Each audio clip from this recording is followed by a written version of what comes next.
ஆண்டவராகிய இயேசு கிறிஸ்துவின் விலையேறப்பட்ட பரிசுத்தமுள்ள நாமத்தில் அன்பின் வாழ்த்துக்கள். இந்த காலையிலே உங்களை பார்ப்பதில் சந்தோஷப்படுகிறேன். காலை நேரம் உங்களுக்கு ஆசீர்வாதமா இருக்கட்டும். காலையில் எழுந்தோன்னு டென்ஷன், இன்னைக்கு இந்த வேலையை எப்படி செய்ய போறேன், இன்னைக்கு இந்த கடனை எப்படி கொடுக்க போறேன், இன்னைக்கு இந்த வட்டி எப்படி கட்ட போறேன், இன்னைக்கு சீட்டு எப்படி அடைக்க போறேன், இந்த குழு எப்படி கட்ட போறேன், கவலை கவலை கவலை கவலை. காலை எழுந்தோன்ன கவலை இல்லாம மகிழ்ச்சியா வாழணும்னா சங்கீதம் 5:3 சொல்கிறது, காலையிலேயே நேராக வந்து ஆயத்தமாகி காத்திருப்பேன். காலை நேரத்தில் வேலைக்கு முன்பதாக, பிரயாணத்துக்கு முன்பதாக ஏசப்பா சமூகத்தில் உட்கார்ந்துருங்க. ஏன் தெரியுமா? காலை தோறும் கர்த்தருடைய கிருபைகள் புதியவைகள். இந்த ரெஃப்ரிஜரேட்டர் கண்டுபிடிக்கிறதுக்கு முந்தி அந்த பெரிய பெரிய கட்டடங்கள் கட்டி பனிக்கட்டிகளினால அதை வச்சு மேலே மரத்தோலை வச்சு மூடி அப்படி பாதுகாப்பாக பொருளை உள்ள வச்சாங்க. இது ரெஃப்ரிஜரேட்டர்லாம் வர்றதுக்கு முந்தைய காலங்கள். அப்போ அதுக்குள்ள அந்த வீட்டுக்குள்ள இருப்பாங்க, ஜன்னல் இருக்காது, ஒரு டோர் மட்டும்தான் இருக்கும். சுற்றி அந்த குளிர் பிரதேசங்களை அல்லது பனிக்கட்டிகளை உருவாக்கி அதை வச்சு அப்படி தான் பாதுகாத்தாங்க.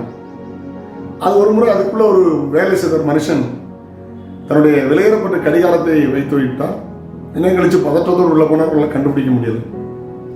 அவங்க டீம் போய் பார்த்தா கண்டுபிடிக்க முடியல, ஏன்னா ஜன்னல் கிடையாதுல்ல, ஒரே கதவை தான் அடைச்சிருவாங்க. அப்போ ஒரு சின்ன பையன் கேட்டான், நான் போய் கண்டுபிடிக்கட்டுமா? அற்பமா சொன்னாங்க, நான் எங்களால முடியல, முடிஞ்சா போய் கண்டுபிடி. அவன் கொஞ்ச நேரம் கழிச்சு ஒரு 5 நிமிஷம் கழிச்சு வந்தான், கடிகாரத்தோட வந்துட்டான். ஆச்சரியம், இப்படி அவனால முடிஞ்சது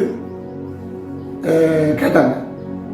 சொன்னா, நான் கொஞ்ச நேரம் கதவை அடைச்சிட்டு அமைதியா உட்காந்துருந்தேன். அந்த மெல்லிய குரல் டிக் டிக்னு சத்தம் கேட்டது. அதை நோக்கி போன போது உங்க கடிகாரம் அங்கதான் இருந்துச்சு, எளிமையா கண்டுபிடிச்சேன்னு சொன்னான்.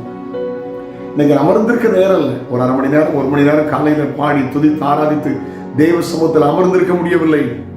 இழந்து போற சில நன்மையை பார்க்கணுமா, இழந்து போற சில ஆசீர்வாதங்களை பார்க்கணுமா, இழந்து போற பொருளாதாரத்தை பார்க்கணுமா, இழந்து போற சுகத்தை பார்க்கணுமா, காலையில ஏசப்பா சமூகத்துல காத்துருங்க. காலையிலேயே நமக்கு நேராக வந்து ஆயத்தமாகி காத்திருப்பேன், வாசற்படியிலே காத்திருப்பேன்னு சொல்றார். இது தீர்மானம் பண்ணுங்க.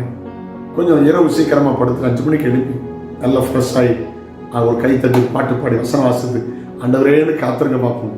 ஒரு பிரச்சனை இல்லை, அவர் பொறுப்படுத்திக் கொள்வார். டென்ஷன் இல்லாம அந்த நாளை முடிக்கிற கிருபைகளை கத்தர் தருவார். இந்த நாளையில் இதை ஆரம்பிக்கலாமே. அவன் பாடுங்க, துதிங்க, ஆராதிங்க, ஆண்டவருக்கு முக்கியத்துவம் கொடுங்க. உலக மனுஷனை பார்க்கறதுக்கு முன்னதாக கர்த்தருக்கு ஒரு குட் மார்னிங் சொல்லுங்க, அவரை துதிங்க, ஆராதிங்க. இந்த நாள் உங்களுக்கு ரொம்ப பிளஸண்டா இருக்கும். காலை நேரத்தை கர்த்தருக்கு கொடுங்கள். காலை தோறும் ஆண்டுடைய கிருபைகள் புதியவைகள். ஜெபிக்கலாமா? பரலோக பிதாவே, பரிசுத்த பிள்ளையாக இயேசுவின் நாமத்தில் ஜெபிக்கும். காலை எழும்பி டென்ஷன் ஆகி வாழ்க்கை வீணாய் கொண்டு போகாதபடி காலையில ஒவ்வொரு நாளும் அப்பா சமூகத்தில் காத்திருந்து கிருபை வரங்கள் தேவ பிரசன்னத்தை பற்றிக்கொள்ள உதவி செய்யும். குறிப்பாக இந்த நாள் பிள்ளைகளுக்கு ஆசீர்வாதமாக இருக்கட்டும். அப்படிப்பட்ட நல்ல நாளை எங்களுக்கு மாறட்டும். இயேசுவின் நாமத்தில் ஜெபங்கள் பிதாவே, ஆமென். நாளை உங்களை சந்திக்கிறேன்.